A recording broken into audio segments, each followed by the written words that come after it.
Deborah Allen Demery, and I'm with the Shreveport Catalyst publication. So you guys, tell us who you are and what you do in the band, for the people who've never heard of you. Jesus. Right to I left, thought this left was to going to right. be a puff piece. Right. You're going to start off with a question like that? Curveball. I'm Scott Girardi. I play the tenor saxophone for Dirtfoot. Thank you. Very well, I might add. Jay Bradley, banjo. Derek Russell, drums. That's Matt Hazelton. He sings, plays guitar. And we're going to skip over him entirely. That's Daniel Bryda. I play percussion, trash cans, and whatever. But in all honesty, This is Nathan. this is Nathan Woods. He plays the wood. He does. It has strings on it. Okay, let's start back at the very beginning. There's this urban legend I've heard about with a hurricane, a front porch, and a banjo. Anybody want to elaborate on that one? I think that was a tornado. It was a Tornado. Oh, okay. Complete. I had a house in Highland in the year 2000, and a tornado came along and tore the house up. It was crazy. And this guy, Jay, lived a few doors down, and I'd seen him before walking up the street, but he happened to be walking by that day, and I was standing outside looking at this disaster, and he's like, "You okay, man?" I was like, "Yeah, you want to see?" He walked through the house and had an old 3-string rusty banjo sitting over there, and I guess I asked you if you knew how to play it. It definitely caught my attention, and I was looking at it, and he's like, "You play the banjo?" And I said, "No." He's like, "You want to try?" And that's kind of how that started. And actually, the first 2 records were recorded with that 3-string rusty banjo. Yeah. Because we were afraid to change the strings on it. We didn't know what to do. It was going to fall apart or what. A couple of years ago, you guys released a really extraordinary video that the whole community of fans chipped in and made reality. You guys were even allowed access to Wade Prison. Oh, Bill. A couple of years ago already? Yeah. So what have you seen happen as a direct result of the video being produced and distributed? Well, it was premiered at the Wakarusa Music Festival in Ozark. We had a main stage gig, and we played the video over the what do you call them? The big jumbotrons. The big jumbotrons Yeah. on each side of the stage. So that was pretty freaking cool. The video itself was actually nominated for an Independent Music Award for the short form video competition, and we won the Vox Populi part of it, which is the popular vote. And so we're getting promotion and stuff, and those guys are out of New York City, so that's been real beneficial for us as well. The making of that was a lot of fun. I mean, like you said, we had all these people that were in town.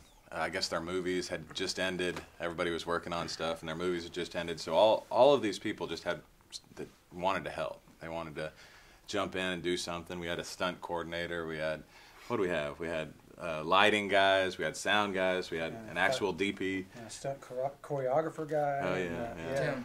Tim. Fluffers. Yeah. And we had, we also recorded it on actual 35 or an actual film. We wanted that look about it, so we rented a camera, and the camera was so special it came with its own entourage. Brooks. Yeah. A guy named Brooks. This guy named Brooks that was just the most hilarious person. Ended up Hyena. being in the video that we did. So yeah, we made him a teller in the bank. We robbed a bank and made him a teller in it. But I mean, it was a lot of fun. The whole experience was a lot of fun. And of course, Bill Sadler, he's a great actor, and the fact that he actually wanted to come down and do this with us was pretty special, you know. So what was it like being in prison? Yeah. I don't know, Nathan, how was it? Yeah. Well, he came walking out there different than the way he walked in. So. I felt at home, you know. Yeah. I have to say that the one thing that struck me was the weights chained to the ground. The chains were just tall enough to get them up to about here, and that was it. But they were like big barbells. So you couldn't throw them at each chained other and things like that. And I remember like looking at that for a while, going, "Oh, okay." You know, that was. Yeah. That It was caught my eerie how attention. nice everyone was being in a jail. Oh, speaking of the fellow that's like, "Hey, Scotty!" Scotty. You're like, oh. The landscaping Yeah. was the coolest for me. There's the a guy there I landscape. went to high school with. Yeah. The warden was Yeah. like, "You know him?" No. Yeah, No, I don't. But everyone, like, that 14, 15-hour day that we spent there, everyone was so nice. And it was. There was incredible strange. landscaping that the You have these- prisoners did. You envision these Yeah, it was things cool. in your head about being in a prison, but it wasn't. Everyone was cool. The guards were cool. The prisoners were cool. Inmates, excuse me. Yeah, we couldn't call them Inmates and prisoners. corrections yeah. officers, where everybody was cool. You could smoke cigarettes, and if you smoked, and You needed a guard to go with you. You went outside. Yeah. The guard went with you. it was cool. Lane knew a couple people in there. Did he? Lane being the Our- former drummer. Our former Yeah. drummer. Yeah. Sorry, Derek. Sorry. He's Segue. right here, guys. right here. Speaking of, we have a new Segue. I can't believe you Derek mentioned Russell. him.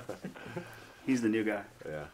Dirtfoot has worked with some really big names like the Reverend Horton Heat and Primus, as well as headlined some really huge shows.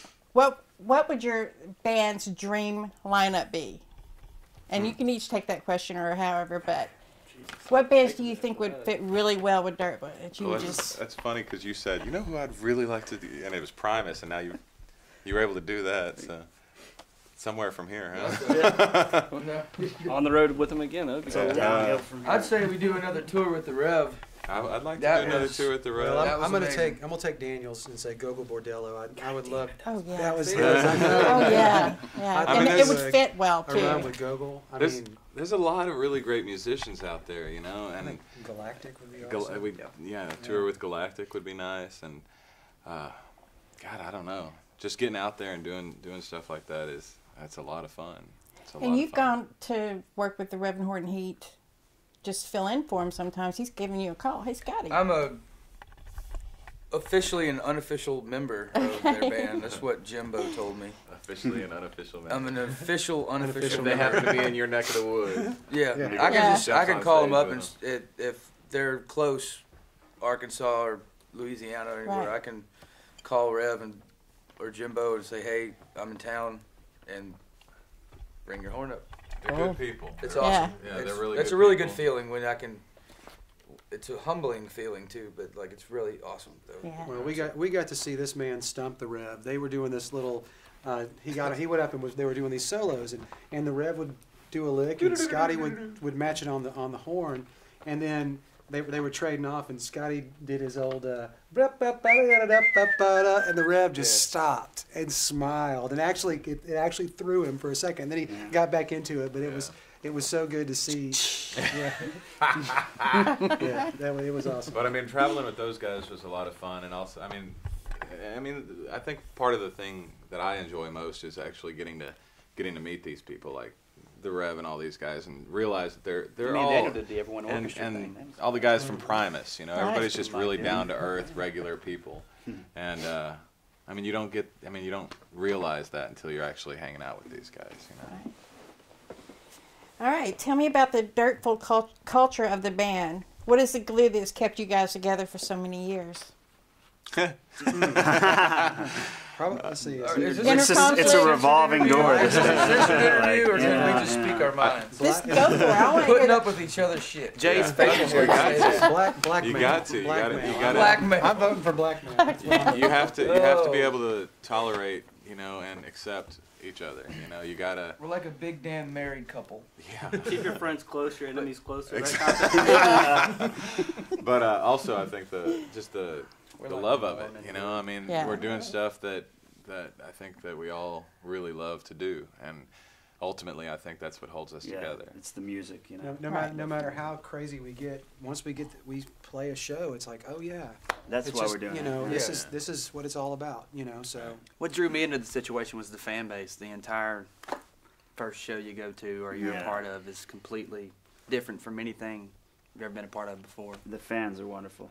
Best We part can about all be it. pissed off at each other till the freaking cows come home, but once you hit that first lick and the crowd's getting into it, then all that goes to the wayside. And what's the little girl's name? Maya. Maya. When the little Little Maya. when the little 10-year-old comes on stage and knows every word to all your songs and hoops with you and all these different things, it just, you know, those are the experiences that, you know that you're touching people, and it's something, you know, it's something, you know, it's important. Right. Especially when the kids are getting involved, you know. a lot of bands out there don't have the kids can't. I'll put it this way: adults, like senior citizens to children, all the way, Broad all across the We see 'em spectrum, all out there. Yeah, like a lot. enjoy our playing, and that's cool. A lot of bands, some bands don't get that. Like, you only have a certain fan base, but we have kids that know every freaking word to our songs, and we Right have next to her old, grandmother. like grandmas and grandpas that know every word to the. It's awesome. It's cool. That's a good feeling. Especially at the festivals when you got all those different age groups out there. It's pretty awesome feeling. Yeah. I remember one of our first paper things where we played the Highland Blues Festival or whatever over in Highland Park. Right. And the picture was a grandma or granddad with a baby on his shoulder and rocking out to Dirtfoot. And the caption was grandpa and grandchild rocking out to Dirtfoot, that kind of thing. And it's just, that's Kind of summed it up. yeah, it's exactly. I mean, it's just, it's always been that way from the beginning. That gig we did in Tulsa where it was like all the punk kids like slam dancing right up front stage, and then there's like the hippies. grandparents over on the Right. other side, and hippie kids in the back hula hooping. I remember that one, but they didn't intermingle. It was like with, the hippies like were over little here. groups. Yeah, I remember that, man. They were They're all all in getting little down. sections, but everybody's getting down. Yeah. Right. Right. Yeah. It's a good feeling. So what's up with the new guy, the drummer, Derek? Nobody knows. We don't know Has he yet. made it past the We're- initiation? I'm still a roadie. I'm just filling in. So how did you guys find him, and what was it about him that pulled him into the? He got up on stage with us at Wakarusa. He did. Yeah, he got up on stage. We were playing a backstage thing. It was really rowdy, really crazy. And this guy gets up on stage with us, and he left the stage, and I was like, "Who was that?" And these guys were like, "I know him, but I can't remember his name." And they couldn't remember you. I don't know if I told you this or not. They couldn't remember you. And I jammed him 100 times, but Scotty, man. he doesn't even. And that was a couple of years back, I guess, right? That was a couple of years ago. A couple Wakas ago, yeah. And I went to go get a sandwich one day, and he was working at the drive-thru, and I was like, "Hey, man, we're going to be looking for a drummer real soon. You interested?" And he's like, "Yeah." And so Absolutely. And so he came, tried out. We liked what he did, and he's been with us. Get tired of managing restaurants, be on the road playing music. That's right. If I didn't want that sandwich, We did like 3 rehearsals with him and took him on the road and went, okay. he did great. Here's too. 30 Threw songs, him learn them. We'll right see you into Friday. the fire. Exactly. That's Here's how they do learn it. now. Yeah, A we couple did- we did- practices, and we went when to Nathan Harvest joined the Fest. band, we did the same thing. We to him. closed It was out the like, weekend with a brand. I new asked him the drummer same and- thing. How did they get you in here? Here's Yeah. a list. Go at it. By the way, Here's some you CDs. nailed, Have a you week. nailed it. Yeah. I Nailed think it. first show I was had a in little bit more time than Oklahoma. you guys did. Yeah. Yeah, Tulsa? and you're still working out your We're going parts. back too. Speaking of touring, y'all have really toured all over the place, Midwest, East Coast. What is it about touring that you like? Exactly that.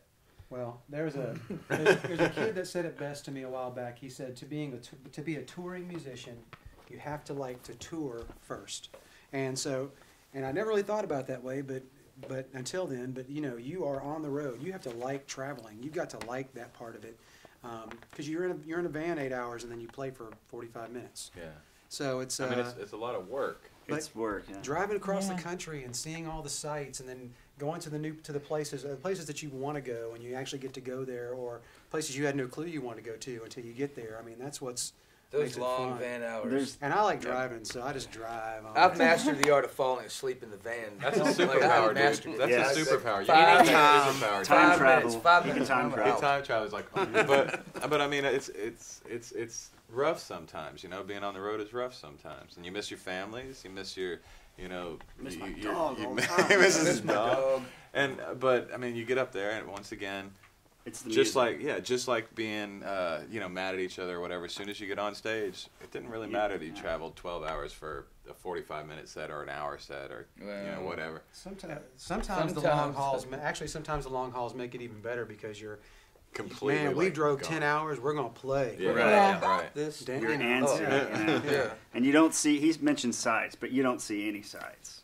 You see the road in front of you, and the hotel, and the dumpster behind the venue. That's all you see. There's always It's the music that gets you through. There's always a smell in the van. When we drove through D.C. cutting down from New York, and we're like, hey, look over there, look at that. You know, and so we get to see that stuff. Yeah. You know? I called a friend of mine. I was like, hey, I'm in town. They're like, how long you gonna be here? I was like, 45 minutes. 45 minutes. We're gone. We're not in town anymore. And we're gone. Yeah. Scotty, I'm gonna direct this one to you because I hear you answer it the best.